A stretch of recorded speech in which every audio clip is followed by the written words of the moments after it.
The F-35C has the lowest sortie rate of any fighter in the carrier air wing. It spends significantly more time in maintenance than the aging F/A-18 Super Hornets that fly multiple missions per day. Critics call it unreliable, overcomplex, a procurement disaster that can't deliver on its promises. But the low flight hours aren't a flaw. They're the strategy. The F-35C isn't designed to fly constantly. It's designed to fly one seat the exact moment when no other aircraft can survive. In a real conflict over contested waters like the Strait of Hormuz, this jet stays grounded while older. Cheaper fighters do the heavy lifting. It waits, preserved, held in reserve, and then, when air defenses have been degraded but not destroyed, when the threat environment would still kill a conventional fighter the F-35C launches, it penetrates surface-to-air missile envelopes that no Super Hornet could survive. It strikes targets no other platform can reach, and it comes back. The sortie rate doesn't matter. Survival does. This is the paradox of modern naval aviation. The most expensive, most capable fighter on the deck flies the least, and that might be exactly why it's the most strategically valuable asset the Navy has. If you're interested in military strategy, global power shifts, and the technologies shaping modern warfare, subscribe to the channel and let me know your thoughts below. The numbers are damning. The F-35C generates significantly fewer sorties per day than F/A-18 Super Hornets. Mission-capable rates the percentage of aircraft ready to fly at any given time consistently trail legacy platforms. Maintenance hours per flight hour are dramatically higher. The logistics footprint is larger. The parts supply chain is more complex and more fragile.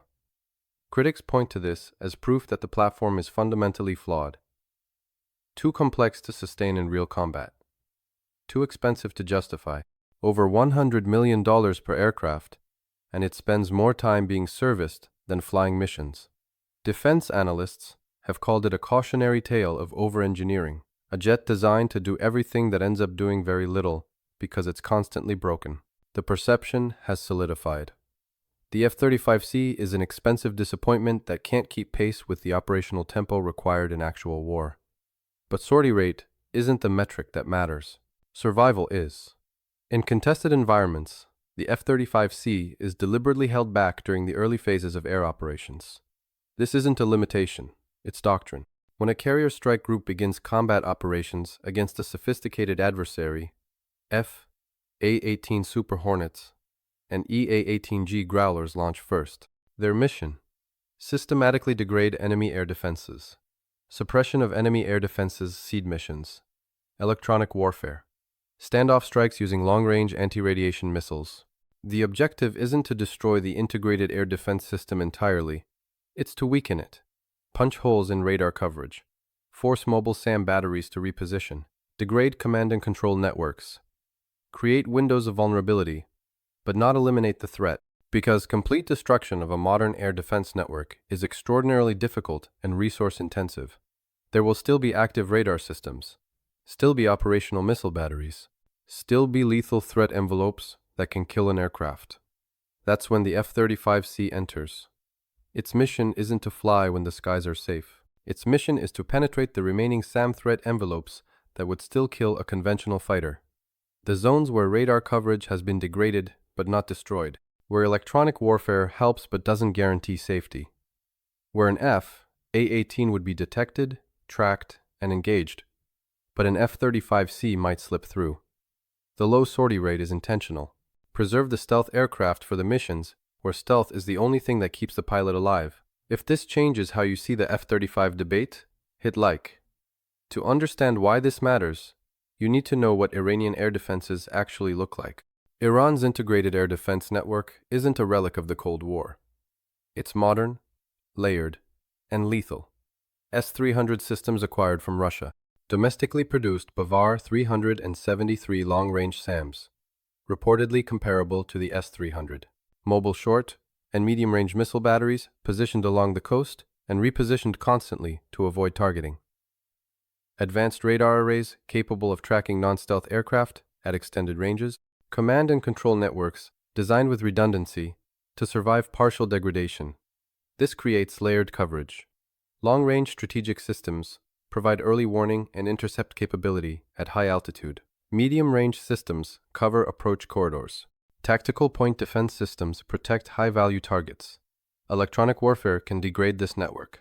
Jamming can blind radars temporarily. Anti-radiation missiles can destroy emitters. But modern air defense doctrine accounts for this. Radars go dark and reposition. Backup systems activate. Mobile launchers displace after firing. The network adapts. Super Hornets can operate in a degraded air defense environment. After seed missions have punched holes in coverage, they can strike targets with acceptable risk. But against a fully intact, modern integrated air defense system, the risk becomes unacceptable. There's a gap between weakened defenses and safe to fly. That gap is where the F-35C operates. This is where stealth stops being a luxury and becomes survival. Stealth doesn't mean invisible, it means detected much later, at much shorter ranges. An F/A-18 Super Hornet might be detected by an S-300 radar at 100 kilometers or more. That gives the air defense network minutes to classify the target, assign intercept geometry, calculate firing solutions, and launch missiles. The defender has time. An F-35C, with its reduced radar cross-section, might not be detected until 20 or 30 kilometers, maybe less, depending on aspect angle and radar frequency. By the time the S-300 locks on, intercept geometry may already be impossible. The missile can't maneuver fast enough. The launch window has closed. Stealth compresses the enemy's decision cycle. Detection, classification, targeting, engagement, all of it happens in seconds instead of minutes. And in air defense, seconds are everything. The F-35C's sensor fusion allows it to see threats before being seen. It builds a real-time picture of the electromagnetic environment, identifies radar emitters, plots threat envelopes, and plans routes through the gaps in coverage. It can operate inside SAM threat envelopes that would be suicide for a conventional aircraft. The mission isn't dogfighting. It's precision strike against high-value, heavily defended targets, command bunkers, radar installations, leadership facilities, the targets that matter strategically but are too well protected for anything else to reach. Comment below, does this justify the F-35's cost and complexity? But stealth has limitations that critics are right to highlight. Radar-absorbent materials are fragile. They require careful maintenance, environmental control, and frequent inspection. Stealth coatings degrade from salt spray, carrier deck operations, weather exposure, and the sheer stress of launching and recovering from a moving ship. Each flight hour generates significantly more maintenance hours than a conventional aircraft.